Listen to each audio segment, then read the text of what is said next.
2. 1. L'histoire de Dieu, du monde et de toi. 3.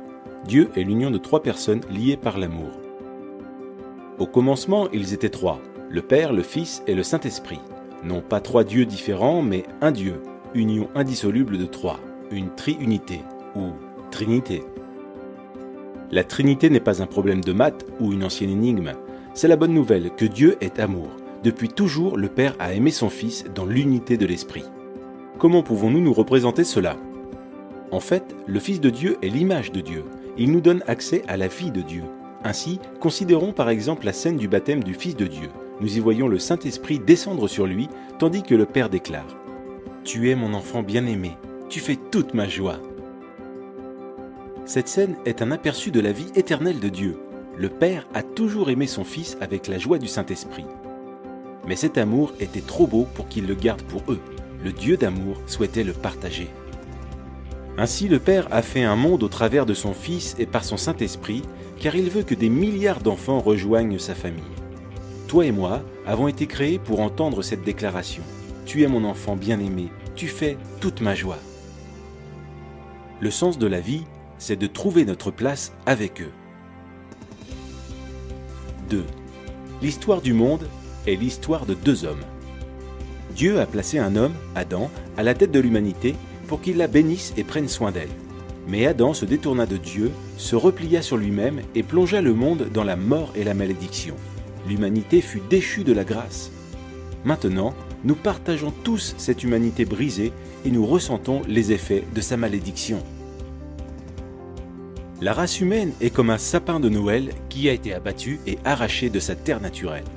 On peut se déguiser avec des décorations fantaisistes, on peut effectuer toutes sortes de bonnes actions. Mais nous périssons. Nous n'avons aucune vie spirituelle en nous et nous nous dirigeons vers notre perte. La race d'Adam est sous la condamnation de Dieu.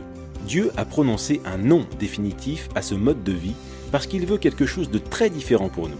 Il veut que nous trouvions tous la vraie vie dans un second Adam. Jésus-Christ. Le Fils est venu sur terre en devenant un simple homme et fut nommé Jésus.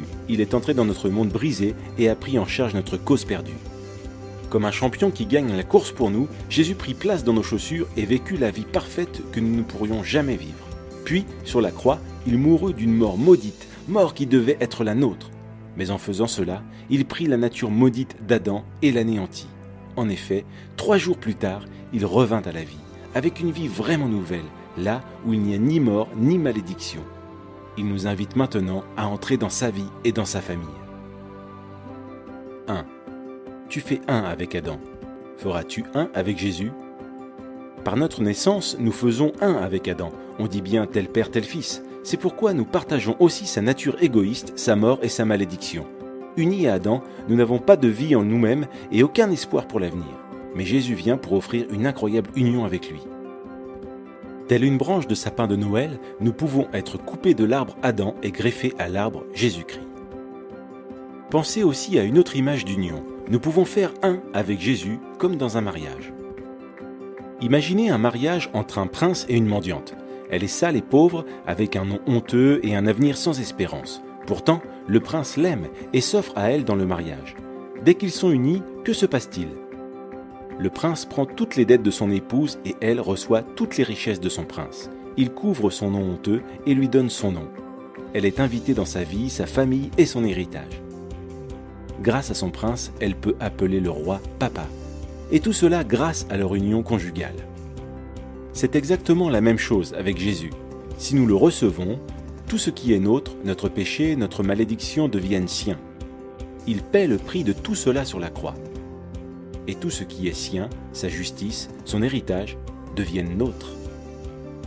Si nous faisons un avec Jésus, dès maintenant nous sommes adoptés dans la famille. Son esprit devient notre esprit, son Père devient notre Père. Nous appartenons à ses frères et sœurs dans l'Église, nous prions le même Père et l'entendons exprimer son amour pour nous par ses paroles. Tu es mon enfant bien-aimé, tu fais toute ma joie. Ce sont nos privilèges maintenant. Et quand Jésus reviendra, nous participerons aussi à sa vie physique et immortelle. Il ramènera nos corps à la vie et créera un monde nouveau, juste et droit. Ce jour-là, Dieu jugera le monde, confirmant à jamais son non à Adam et son oui à Jésus-Christ. Tu fais un avec Adam, mais il n'y a aucun avenir dans cette vie-là. Cependant, les bras tendus vers toi, Jésus te lance une invitation. Il s'offre à toi, te donne sa vie même, sa famille et son avenir. Il est à toi si tu veux l'inviter dans ta vie. Fais un avec Jésus. Les trois t'invitent dans leur cercle d'amour. Les deux déterminent le monde. Veux-tu faire un avec le Fils de Dieu ?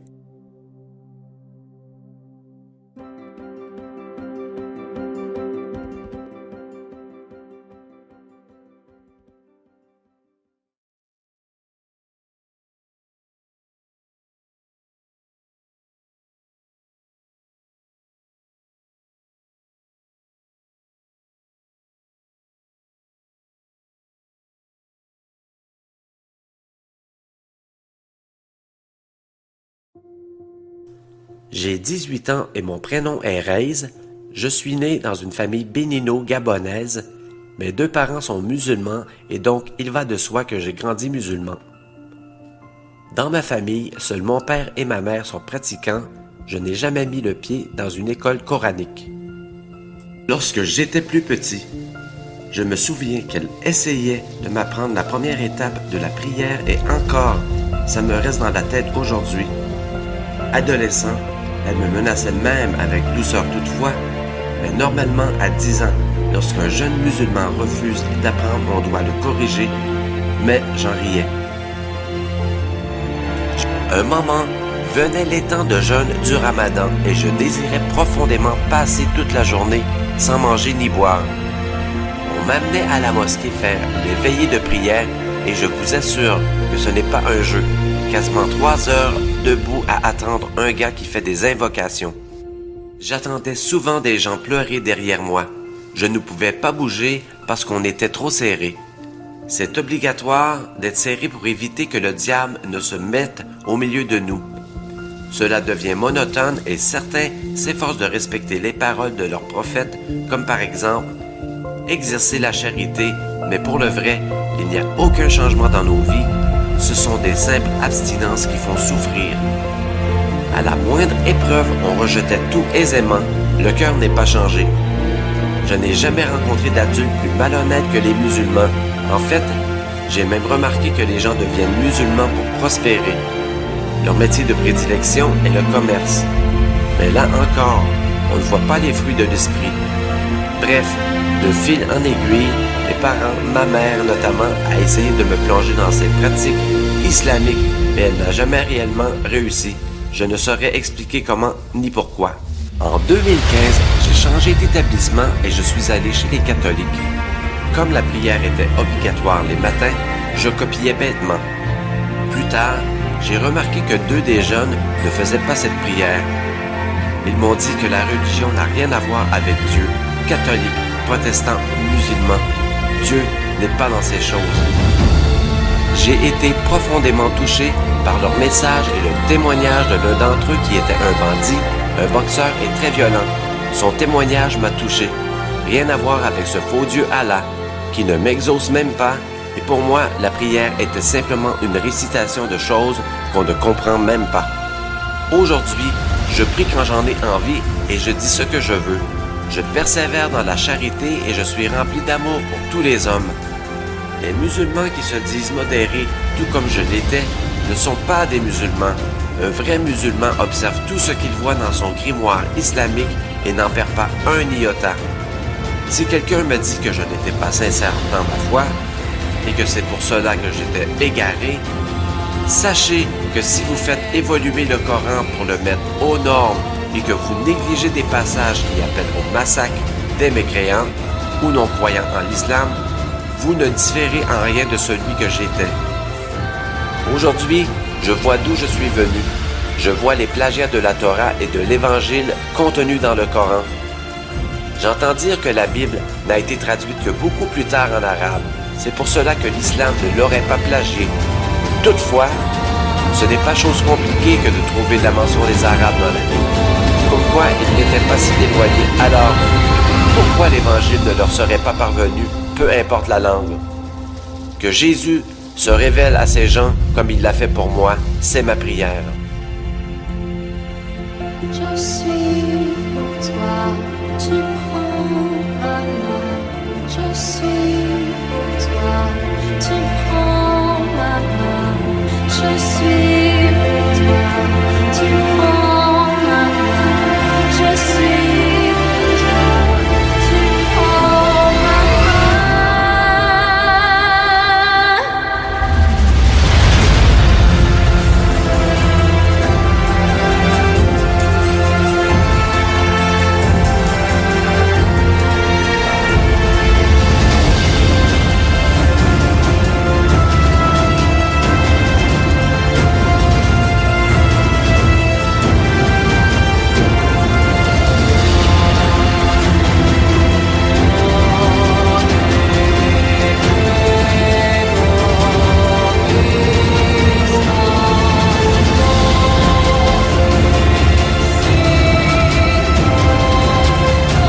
Salam alaikum, bonjour, botenayo, jumbo, hola, namakuru. Toutes ces langues-là veulent dire la même chose, veulent dire bonjour. Et aujourd'hui, je suis missionnaire dans les nations, je m'appelle Juan Jesus Chris, Tiger of Jesus sur Facebook, YouTube et Instagram. Et je vais vous partager aujourd'hui mon témoignage. Le témoignage d'un ancien musulman converti au Christ et qui depuis vit une vie merveilleuse. Et je sais que ce témoignage-là va t'édifier, mon frère, ma soeur qui regarde cette vidéo, et que toi qui es contre, ce témoignage-là, il est pour toi. Parce que la Bible dit que Dieu frappe à la porte de ton cœur. Si tu lui ouvres la porte de ton cœur et que tu arrêtes d'être un rebelle, alors, lui, il entrera avec toi, il soupera avec toi, et il te transformera ta vie. Ça s'appelle la nouvelle naissance.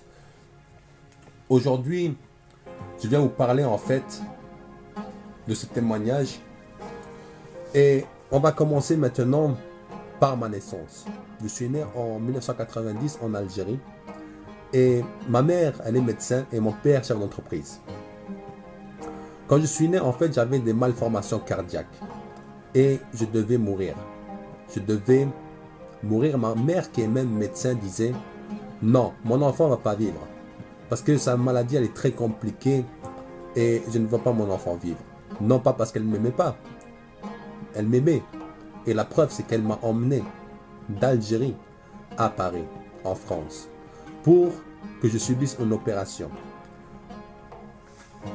Et en fait, avant cette opération, les hommes de ma famille ont été inspirés par Dieu d'imposer les mains sur moi et de prier Dieu. Je ne connais pas personnellement un verset du Coran qui dit « Vous imposerez les mains aux malades et les malades seront guéris ». Et si vous l'avez, vous pouvez le donner. Mais moi, je vais vous donner un verset de Marc chapitre 16, verset 18. Marc chapitre 16, verset 18. 16, 18.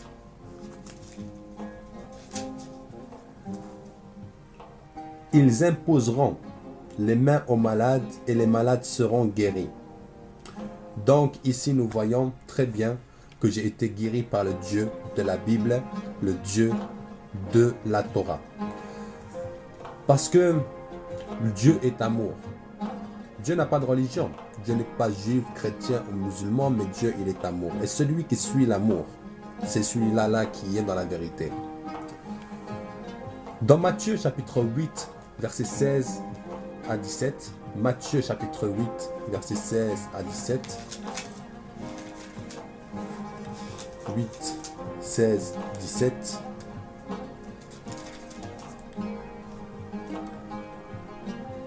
Le soir, on amena auprès de Jésus plusieurs démoniaques. Il chassa les esprits par sa parole et il guérit tous les malades, afin que s'accomplisse ce qui avait été annoncé par Ésaïe, le prophète. Il a pris nos infirmités et il s'est chargé de nos maladies. Nous allons voir ce que Ésaïe exactement il a dit dans Ésaïe 53, versets 4 à 5. Ésaïe se trouve dans la Torah, se trouve dans l'Ancien Testament de la Bible, car les deux forment un. Ésaïe 53, versets 4 à 5. Cependant, ce sont nos souffrances qu'il a portées, c'est de nos douleurs qu'il s'est chargé, et nous l'avons considéré comme puni, frappé de Dieu, humilié. Mais il était blessé pour nos péchés, brisé pour nos iniquités. Le châtiment qui donne la paix est tombé sur lui, et c'est par ses meurtrissures que nous sommes guéris. Ici, le prophète Ésaïe prophétisait sur Jésus, sur la crucifixion de Jésus-Christ. Dans 1 Pierre chapitre 2 verset 24, nous allons lire aussi quelque chose d'important. 1 Pierre chapitre 2 verset 24. Lui qui a porté lui-même nos péchés en son corps sur le bois, afin que mort au péché nous vivions pour la justice. Lui par les meurtrissures duquel nous avons été guéris. Ici nous voyons très bien que le prophète Ésaïe et d'autres prophètes, parce qu'il y a 300 prophéties, plus de 300 prophéties même, concernant Jésus dans l'Ancien Testament, c'est-à-dire la Torah. Nous allons continuer maintenant mon témoignage. En fait, Dieu m'a toujours parlé. J'avais toujours une voix intérieure qui me parlait. Et en fait, quand je suis venu en France, j'étais quelqu'un, dans les premières années, la crise d'adolescence, pour me montrer à mes parents, je faisais le gangster. J'allais fréquenter un groupe de personnes qui étaient vraiment égarées et qui étaient dans la... comment dire, ils voulaient se forger une réputation. Et moi, j'étais accompagnateur et non pas quelqu'un qui faisait comme eux, c'est-à-dire des bagarres, des choses comme ça. J'étais quelqu'un qui les accompagnait. Et j'étais beaucoup moqué d'eux. Mais j'ai vu que ces personnes-là, je pouvais être en sécurité avec eux. Parce qu'en fait, moi, j'ai eu une enfance qui... comment dire, ma maman n'était pas souvent là, vu qu'elle est médecin, elle faisait beaucoup de garde. Et mon papa, vu qu'il a une entreprise, en fait, partait de moi en Algérie et revenait de moi. Donc, je ne voyais pas l'amour, je ne voyais pas l'amour de mes parents, etc. Mais c'est pas grave. Je continue maintenant, c'est... j'étais chanteur de rap, je faisais des trucs de rap, des clashs, des trucs comme ça. Voilà, donc j'étais un peu gangster à la Tupac. On voulait tous ressembler à Tupac quand on était adolescent parce que c'était une référence. Et donc, une fois pour me montrer à une fille, j'étais là et j'ai bu en fait une demi-bouteille de vodka. Une demi-bouteille de vodka. Et je suis tombé dans un coma éthylique. Quand je suis rentré à l'hôpital, c'était la honte pour ma maman. Vous comprenez? Ma maman, en fait, voilà, elle est médecin, elle voit son fils rentrer dans un état pas possible. Elle est triste et je comprends très bien. Mais le lendemain, en fait, je suis parti voir le médecin et il me dit, tu sais, si tu aurais bu un demi-verre de trop, alors tu serais mort. Mais moi, est-ce que je savais, est-ce que j'avais un verre pour peser combien je buvais? Mais Dieu est bon et m'a protégé. Dieu est bon et m'a protégé pour que je le sers plus tard. Et je continue maintenant. En 2010, en fait, j'ai été rejeté par mes parents et je me suis battu même avec mon père, pour vous dire tellement j'étais voilà, égaré. J'étais perdu. Je me suis battu avec mon papa. En 2010, je suis sorti de la maison, donc j'ai rencontré une Italienne. On s'est marié religieusement, donc dans l'islam, avec elle. Après, elle m'a trompé, etc. Et lorsqu'elle m'a quitté, j'ai fait une tentative de meurtre. Une tentative de suicide, pardon. Et vous voyez là, il y a deux traits. J'ai essayé de me couper les veines. J'ai dit, ouais, mes parents m'ont rejeté. Ma femme maintenant me trompe et veut me quitter. Donc voilà, donc j'étais mal à l'époque. Et j'ai dit une chose, j'ai dit, bon, je vais voir la croyance de mes parents, l'islam. Et j'ai commencé à prier, à chercher le Dieu de l'islam durant 2 ans. J'ai commencé à lire le Coran, à demander à Allah de me guider, etc. Et j'étais quelqu'un qui aimait beaucoup les femmes. Si maintenant on accepte le vrai Dieu, il doit nous délivrer de toutes les tentations, toutes choses qui sont mauvaises, et non pas nous laisser dans cela. Il doit nous changer notre vie si on accepte maintenant le vrai Dieu. Parce que Dieu est amour. Et Dieu veut que nous progressions avec lui. Et veut que nous changions de vie. Pour nous montrer que oui, il est Dieu et il change la vie sans même qu'on fasse d'efforts. Et de là, en fait, le 24 décembre 2010, j'étais dans un foyer qui s'appelait Armée du Salut. Et qui s'appelle toujours, je pense, Armée du Salut. Et j'étais assis, là, en train de regarder la télé dans le salon. Et une voix m'interpelle et elle me dit, va dans ta chambre, mets un pull.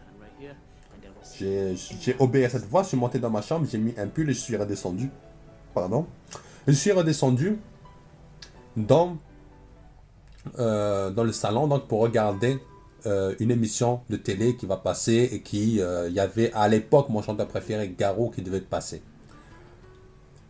À ce moment-là, en fait, il y a quelqu'un, un Albanais qui vient et il joue avec ses clés, il fait du bruit, etc. Et je lui ai dit, s'il te plaît, tu peux arrêter tout ça, mais il ne voulait pas. Il comprenait, il ne voulait pas arrêter. Je voulais voir un éducateur, il n'y avait pas d'éducateur. Donc là, je me suis battu avec lui. Et vu qu'il a vu que j'étais plus fort que lui, alors il a sorti un couteau et il a voulu m'assassiner. Il a porté des coups à la gorge. Mais sauf que moi, quand j'étais jeune, je faisais du jujutsu et du judo et je les ai esquivés ces coups. Et puis, il m'a entretouché au niveau du thorax et j'ai vu par la suite que mon pull m'a protégé. Et puis, il m'a touché au genou. Et au genou, en fait, j'ai eu 10 cm de profondeur. Les médecins, quand je suis parti les voir, ils m'ont dit, c'est passé à quelques millimètres de l'artère. À quelques millimètres de l'artère. Si Dieu n'était pas là, alors je serais mort. Mais Dieu m'a protégé. Pourquoi? Parce qu'il comptait sur moi plus tard. Et puis, j'ai oublié de vous dire, mais j'ai fait déjà 3 tentatives de suicide. La dernière là, j'étais dehors pendant je pense 1 ou 2 heures. Dehors, en train de me vider de mon sang, mais je suis toujours là. J'ai pu revenir à l'hôtel où était mon ex, j'ai pu dormir. Et le lendemain, j'ai pu aller à l'hôpital pour me faire recoudre. Ce n'était pas tout de suite. Donc s'il n'y avait pas Dieu, s'il n'y avait pas la protection de Dieu, comment je pouvais être là en train de te parler? Et on va lire maintenant dans Job, chapitre 33, verset 14. Job, chapitre 33, verset 14. Job 33, verset 14, qui dit cela. Dieu parle cependant d'une manière, tantôt d'une manière, tantôt d'une autre, et l'on n'y prend point garde. Donc Dieu parle cependant, tantôt d'une manière, tantôt d'une autre, et on n'y prend point garde. Moi, j'ai pris garde à la voix que l'Éternel m'avait donnée. Cette voix que j'entendais depuis ma jeunesse, jusqu'à maintenant même, j'entends toujours cette voix. Nous allons lire aussi dans 2 Samuel, chapitre 22, verset 3, pour voir la protection de Dieu. 2 Samuel, chapitre 22. 2 Samuel, chapitre 22.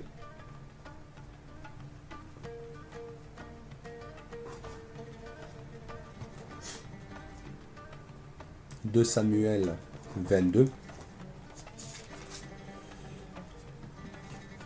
chapitre 22, verset 3.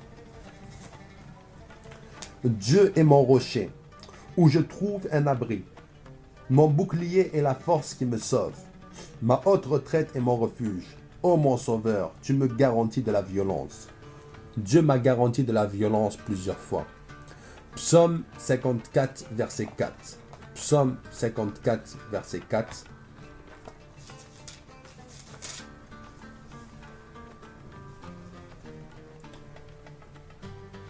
Ô Dieu, écoute ma prière, prête l'oreille aux paroles de ma bouche. Ô Dieu, écoute ma prière, prête l'oreille aux paroles de ma bouche. Donc ici, nous voyons que Dieu a prêté oreille à ma prière lorsque je lui demandais de me guider. Lorsque j'ai demandé de me montrer son chemin, et il a prêté son oreille. Parce que lorsque tu demandes d'un cœur sincère à Dieu de te montrer son chemin, il te le montrera. Donc on va continuer. En fait, j'ai fui la région dans laquelle j'étais avant pour partir dans une région qui est au sud de la France pour maintenant progresser dans l'islam, connaître l'islam, etc. Et donc, j'ai progressé là-dedans. Mais en fait, toujours Dieu, Allah, ne me délivrait pas des femmes. Allah ne me délivrait pas de la cigarette. Allah ne me délivrait pas de la drogue. Donc vous voyez, moi, un Dieu qui ne me délivre pas de cela n'est pas puissant. Malgré que ça peut choquer certains, mais il n'est pas puissant. Et je vais vous parler maintenant d'une chose merveilleuse, c'est que Dieu guide. Dieu guide parce qu'il t'aime. Et Satan égare. Dans Jean 3,16. Jean 3,16. Jean 3,16.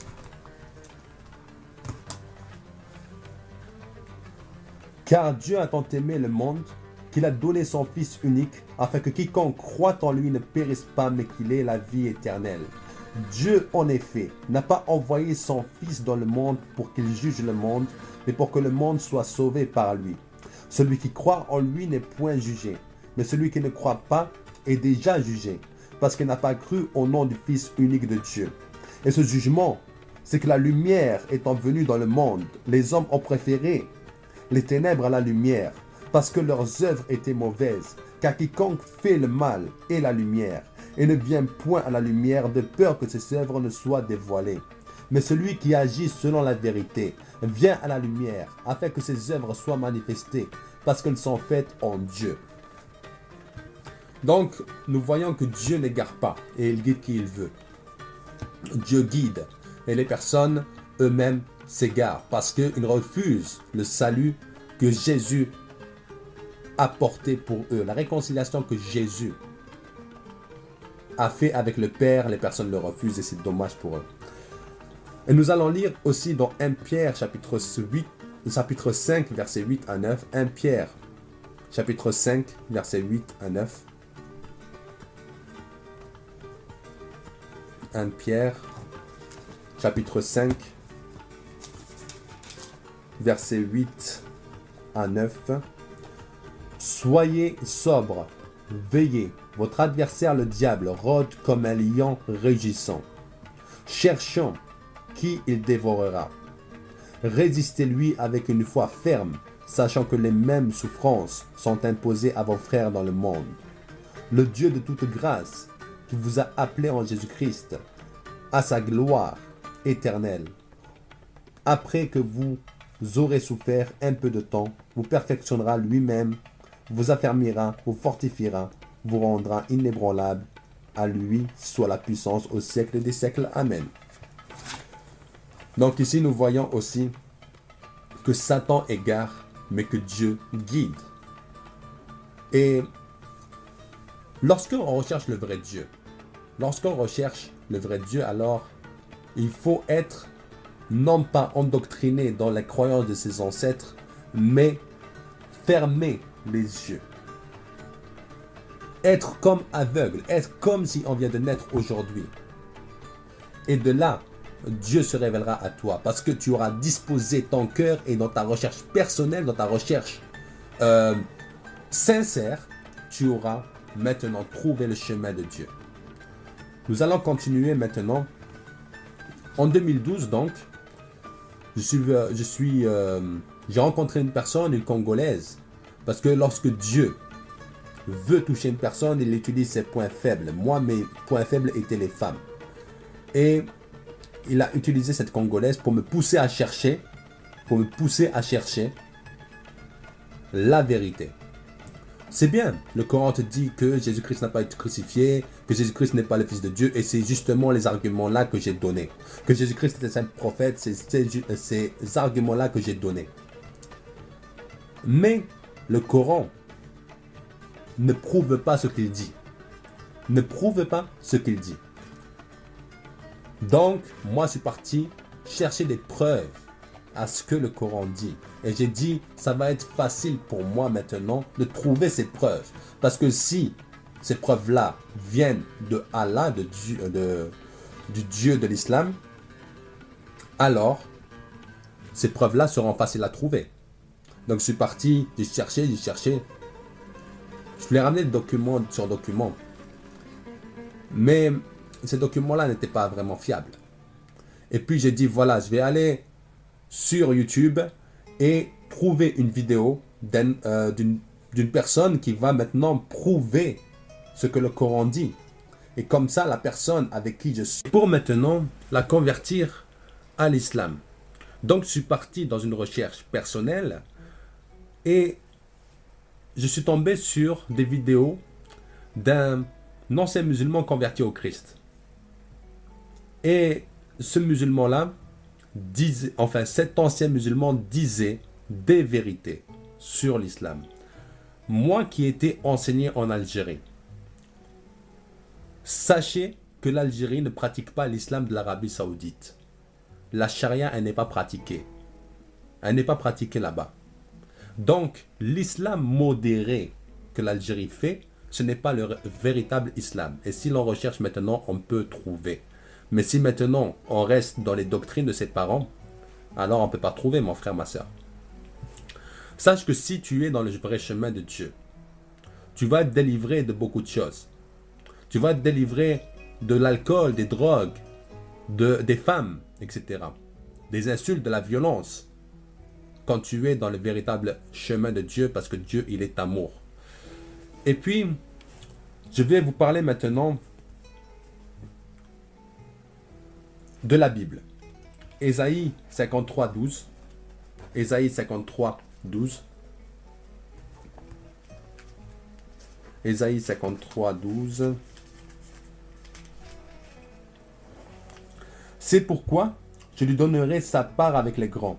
Il partagera le butin avec les puissants, parce qu'il s'est livré lui-même à la mort, et qu'il a été mis au nombre des malfaiteurs, parce qu'il a porté les péchés de beaucoup d'hommes, et qu'il a intercédé pour les coupables. Donc ici, nous voyons aussi que Jésus intercède pour nous. Et nous voyons dans Acte 26, 18, Acte 26, 18, Acte 26,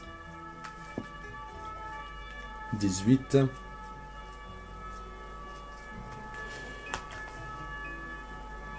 Afin que tu lui rouvres les yeux pour qu'il passe des ténèbres à la lumière et de la puissance de Satan à Dieu, pour qu'il reçoive par la foi en moi le pardon des péchés et l'héritage avec les sanctifiés. On va lire encore Éphésiens chapitre 5 verset 8. Éphésiens chapitre 5 verset 8. Éphésiens chapitre 5 verset 8. Autrefois vous étiez ténèbres et maintenant vous êtes lumière dans le Seigneur. Marchez comme des enfants de lumière, car le fruit de lumière consiste en toutes sortes de bonté, de justice et de vérité. Examinez ce qui est agréable du Seigneur et ne prenez point part aux œuvres infructueuses des ténèbres, mais plutôt condamnez-les. Nous voyons donc ici que Dieu, quand tu l'acceptes, il changera ton caractère. Jésus-Christ, quand tu l'acceptes, il changera ton caractère. Et puis, je continue maintenant le témoignage. Et donc, dans mes recherches, je suis tombé sur cela et j'ai dit à mon ex, bon, écoute, moi, je suis ouvert à l'évangile. Je suis ouvert à l'évangile. Donc, je suis parti à la librairie et j'ai voulu donc une Bible. Mais sauf qu'il y avait les Bibles pour les catholiques, donc les Bibles de Jérusalem, changées par Constantin. Donc, il y a beaucoup de doctrines dedans que, voilà, c'est anti-biblique. Et beaucoup de livres qui sont apocryphes dedans. Mon ex qui est protestante, elle ne trouvait pas de Bible Louis II ou d'autres Bibles pour les protestants. Donc, elle m'a acheté un dictionnaire biblique, un livre d'études bibliques. Moi, quand je voyais ça, je disais, ah, je vais lire cela, moi. Un dictionnaire. Je n'ai pas voulu lire, mais Dieu est bon, il est merveilleux.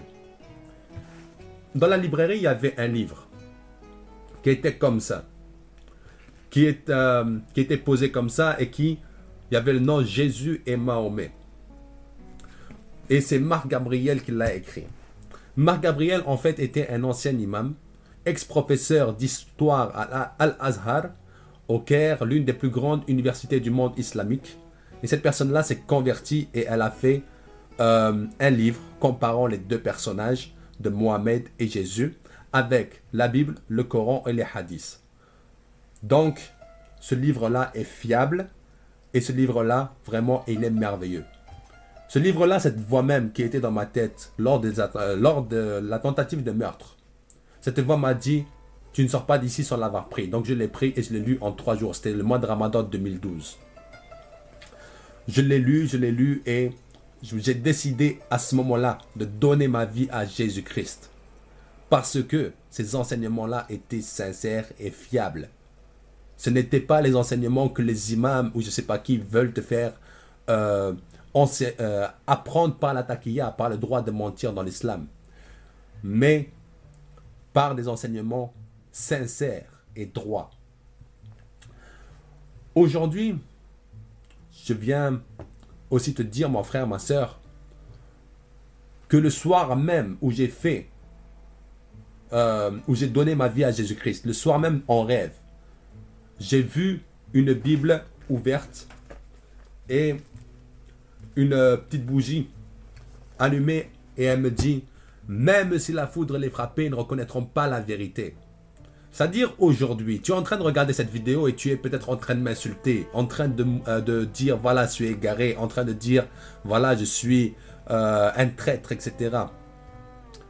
Et je vais te dire une chose simple, mon frère, ma soeur, toi qui regardes cette vidéo, c'est que lorsque on accepte la vérité et le chemin de Dieu, alors la vie de la personne est transformée.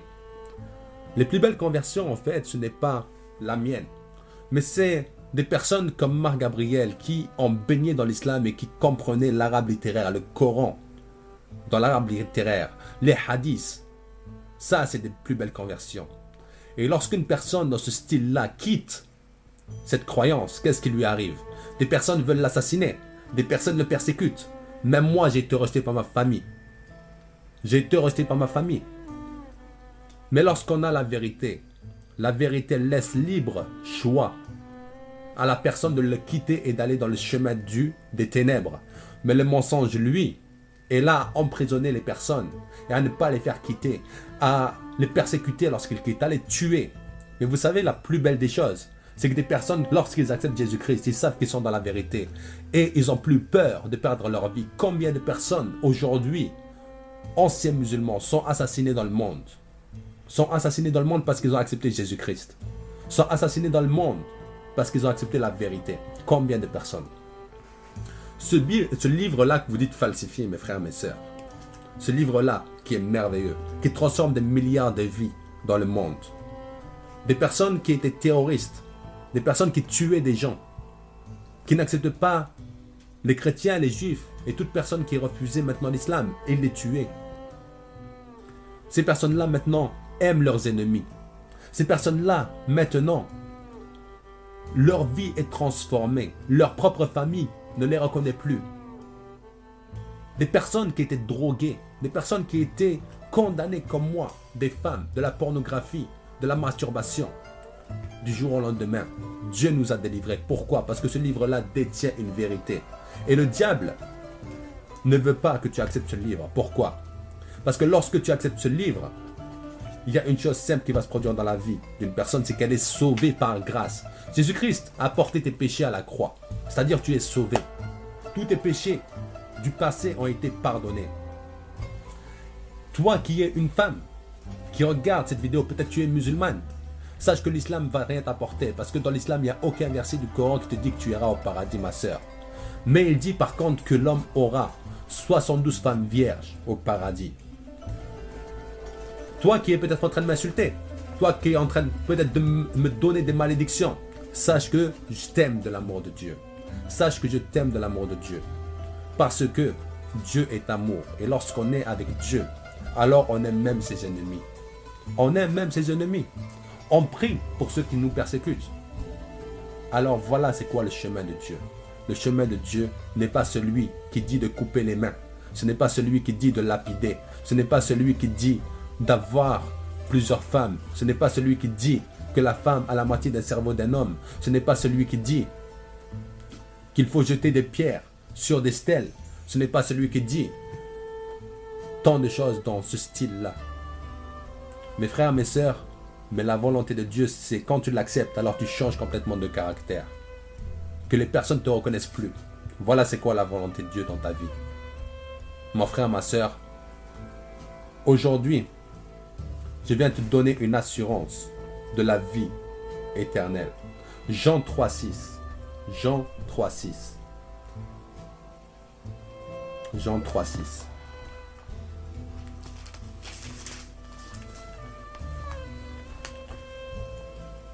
Ce qui est né de la chair est chair. Ce qui est né de l'esprit est esprit.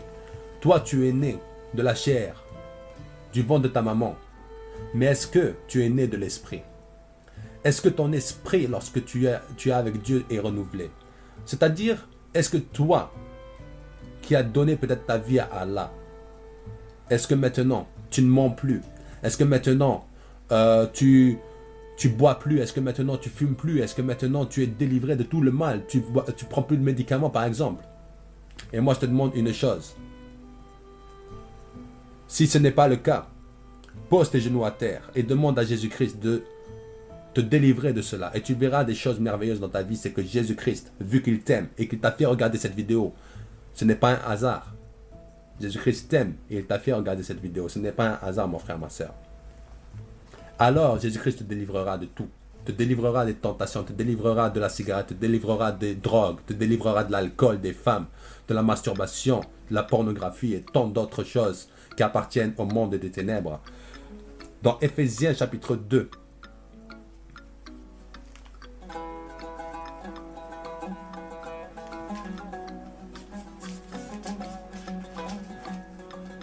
Éphésiens chapitre 2, verset 4. Mais Dieu qui est riche en miséricorde, à cause du grand amour dont il nous a aimés, nous qui étions morts par nos offenses, nous a rendu la vie avec Christ. C'est par la grâce que vous êtes sauvés. Donc, le cadeau que Dieu a pour toi aujourd'hui, mon frère, le cadeau que Dieu a pour toi, c'est que tu acceptes Jésus-Christ, celui qui est mort pour toi, afin de te réconcilier avec lui et de transformer ta vie. Tu verras que tu vas être submergé d'un amour lorsque tu vas faire cela. Et regarde ce que je t'ai dit tout à l'heure. Jésus-Christ frappe à la porte de ton cœur. Dans Apocalypse chapitre 3, verset 20. Apocalypse chapitre 3, verset 20.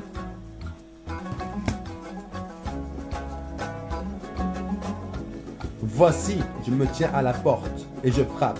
Si quelqu'un entend ma voix et ouvre la porte, j'entrerai chez lui, je souperai avec lui et lui avec moi.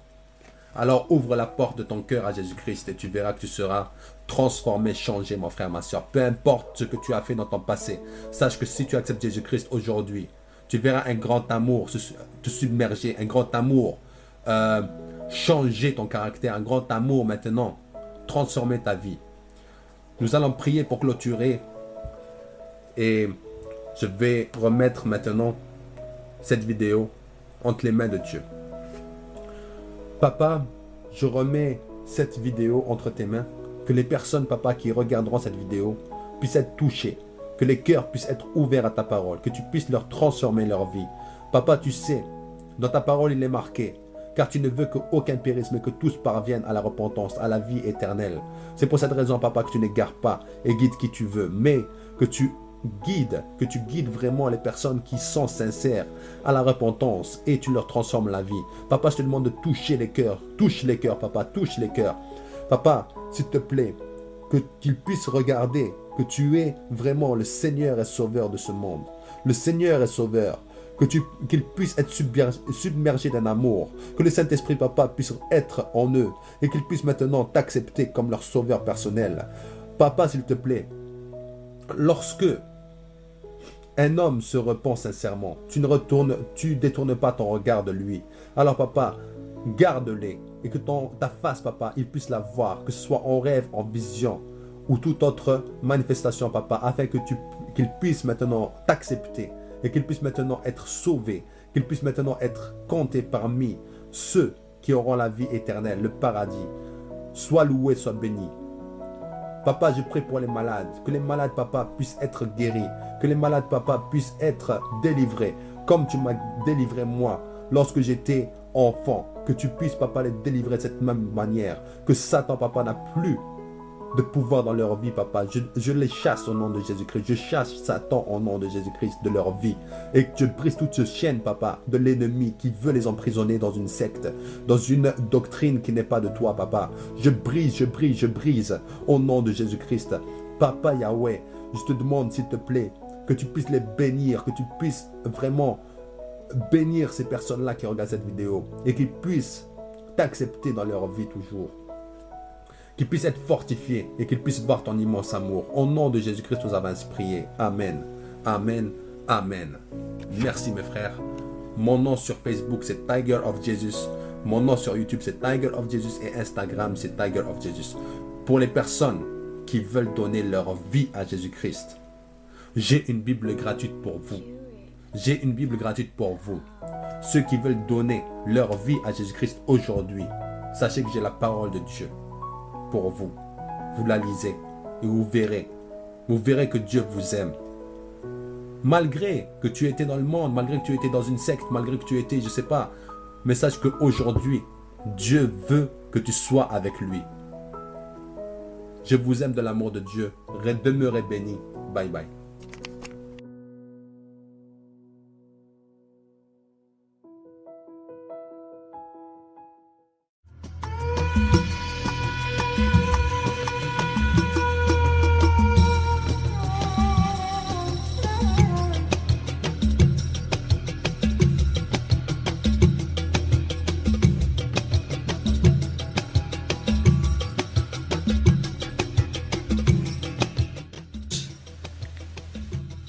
Que les islamistes font très bien. Actuellement, les chrétiens d'Égypte bénissent le Seigneur pour l'État islamiste. C'est parce que l'État islamiste actuellement est en train de montrer vraiment ce qu'est véritablement l'islam. Comme cela, les chrétiens se différencient totalement de l'islam. Ils montrent leur vrai jour, véritable jour. Religion de haine. Un islamiste, il vit dans la peur, continuellement. On peut lui couper la tête, on peut lui couper les mains au nom de son Dieu Allah, qui est un faux Dieu, qui est un démon. Il se regarde le visage dans le miroir, il a peur. Il ne sait pas. Quand il prie, il se met à genoux, il a peur. Il vit dans la peur. Nous les chrétiens, nous sommes véritablement la religion de paix, la religion d'amour. Nous pardonnons. Nous pardonnons. L'islam ne pardonne pas. C'est une religion de vengeance. Le secret d'une vie paisible. Une vie paisible. Nous, les chrétiens, nous ne sommes pas des contentieux, nous ne sommes pas des gens de guerre, des gens de troubles. Nous sommes des gens de paix. Nous ne tuons personne, voyez. Nous ne prenons pas les armes. Nous ne sommes pas armés de couteaux pour tuer au nom de notre Dieu, voyez. Nous ne mettons pas des ceintures d'explosifs autour de nous pour faire du mal, voyez, et pour qu'ensuite, si nous mourons dans l'explosion, nos parents, évidemment, se réjouissent de notre mort, parce que maintenant, nous sommes avec des vierges dans des ébats sexuels éternels, là-haut, dans ce paradis de fous, voyez. Non, nous ne sommes pas du tout de cette race-là. Nous avons, nous, le secret d'une vie paisible, l'éternel. Pas Allah, l'éternel. Le nom de Dieu, c'est l'éternel. Ce n'est pas Allah. L'éternel est mon berger. Je ne manquerai de rien.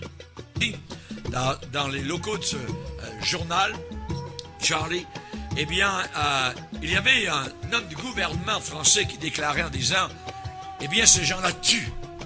Et d'autres, sur le panel, étaient en train de déclarer, oui, mais on peut avoir des gens fanatiques dans d'autres religions, parmi les bouddhistes, parmi les chrétiens, les catholiques, tout ça. Mais l'autre, répondant sur le problème en disant, mais oui, mais ceux qui se disent chrétiens ne tuent jamais. Ils ne tuent pas. Ils peuvent être têtus, ils peuvent croire à toutes sortes de folies, mais tandis que les islamistes tuent au nom de leur Dieu, au nom de Allah. Nous, chrétiens, nous avons une façon de vivre.